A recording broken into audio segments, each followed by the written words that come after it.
Théorie en 1 minute environ. Langue seconde. En général, nous utilisons le terme langue seconde pour désigner toute langue acquise après la langue maternelle.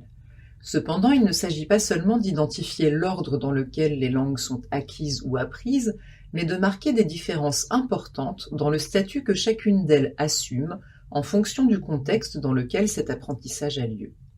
Pour Stern, par exemple, on parle d'acquisition d'une langue seconde lorsque l'apprentissage et l'utilisation d'une langue non maternelle se déroulent dans des limites territoriales dans lesquelles elle a une fonction reconnue. Et on parle de langue étrangère lorsque l'apprentissage d'une autre langue prend place dans des espaces où elle n'a pas de statut sociopolitique.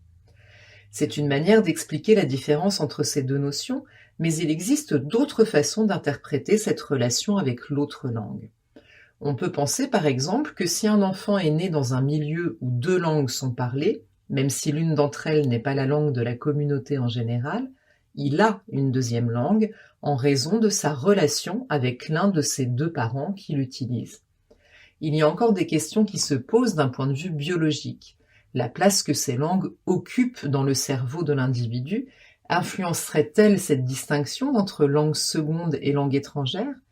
Comme nous pouvons le voir, cette discussion est complexe et par conséquent loin d'être terminée.